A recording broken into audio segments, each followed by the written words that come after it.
Binghamton 0-2 is not a phrase that you hear often, but it is the reality that the Pats face. 0-3 is something that Binghamton is desperately trying to avoid, and for the Pats to do so, they're going to have to beat powerhouse Corning tonight. This one, 14-6 in favor of the Pats. First half, second quarter, J.J. Jones hasn't played a whole lot of running back in quite a while, but he hasn't lost a step. Already 2 long touchdown scores, make it 3. The flip in the end zone would cost him 15 yards on the kickoff, but it's 21-6 in favor of Bingo. After the kickoff, gives Corning great field position. Brandon Griffin takes care of the rest. 55 yards all the way to the barn. They get the 2-point conversion. The Hawks are down by 7.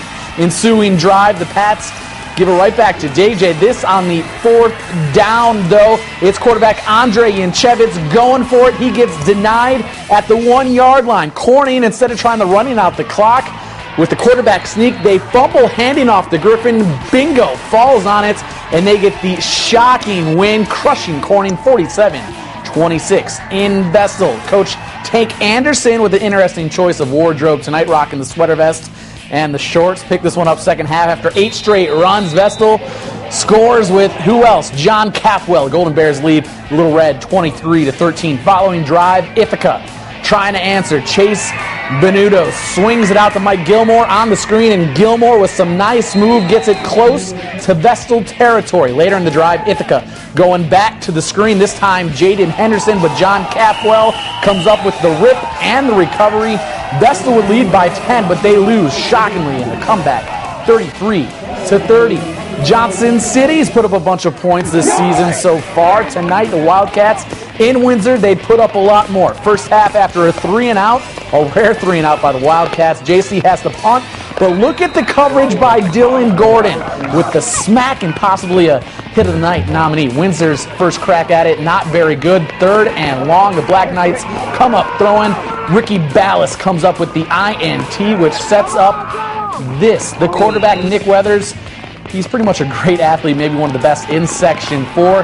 Dialing up his own number, JC remaining undefeated in this one, winning 24-0. And with some action a little further north and east, we go to Travis.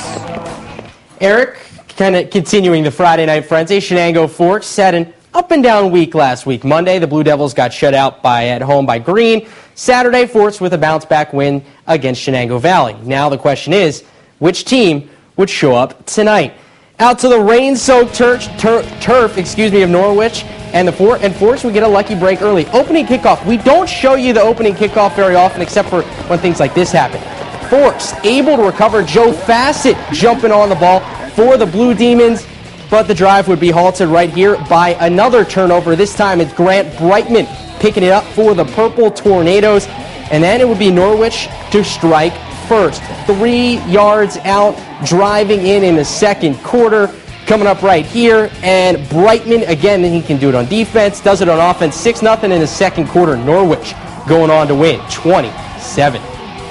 To the team that beat Forks last week, Green at home taking on Dryden. Third quarter, Cole Browning grabs this pass from quarterback John Beckwith. Good enough for a big gainer, putting the Trojans down in good field position, but the drive would end as right here, the 2 can't hook up on the deep ball in the end zone coming up. Beckwith going deep. Green, one of the few teams that likes to throw the ball a lot in the shotgun, unable to connect there, incomplete in the end zone. But in the next drive, Green this time able to get on the board. Jeff Carlin takes the handoff, getting it in the end zone, reaching for it, but he fumbles and it's knocked out. Don't worry, the big guy, Chris Kehoe, able to fall on it. He's excited, the big guy doesn't get to score a lot of touchdowns. 35-0 Green at that point, and they would continue to cruise there in the third quarter. More rain at Sydney. Everybody soaked in this one. Fans trying to get pumped up still. Last drive of the first half, causing all sorts of trouble for Sydney. First, Patrick Vibbert, the quarterback, not able to handle the shotgun snap, but he's able to jump on it, recover, keep that drive alive in the 2-minute offense. Then Vibbert not able to complete this pass, that intended for Austin Macaroni. Then the worst of all. Last play of the half, Vibbert dropping back to pass. Picked off by Kevin Howell of Lansing. He's taken this one all the way to the house. 59-yard INT, pick 6 to end the half. Momentum swinging in Lansing's favor at the half, but Sydney go on to top 30-6. Only touchdown for Lansing. One other score from around Section 4, Elmira Notre Dame getting a big win over Moravia today, 24-7. E&D now 2-0 on the year. And for some hardware now, let's send it back over to Travis. Now it's time for the play of the night. We always like to show off some of the best plays of the night in Section 4. Tonight, though, a little bit more of a player of the night. J.J. Jones was a man possessed in this one. Jones had 3 touchdowns in the first half for Binghamton, over 160 yards against the Hawks as the Pats get the big upset win, crushing Corning 47-26. But now, the one everyone's been waiting for, time for that hit of the night. Eric? And for the hit of the night, we head back to Johnson City. The 7th-ranked Wildcats in the state for Class B got another win tonight here. Dylan Gordon says, nice to meet you, right on the grill of Windsor, and the punt coverage as Johnson City and Gordon taking home the hit of the night. And it's always great to see the Big Uglies getting the touchdown there. Me, one of those former Big Uglies myself in high school, never got to score, so happy for that fellow out there. Travis, you got to stay dry tomorrow, at least try to. Big day coming up tomorrow in Section 4. Big day coming up in Section 4, and, you know, if one thing we learned, shotgun snaps not easy in the rain, so Very get under difficult. center. Keep that in mind for tomorrow. That's going to do it. Travis Eldridge, Eric Columbia, the Friday Night Frenzy. We'll see you later.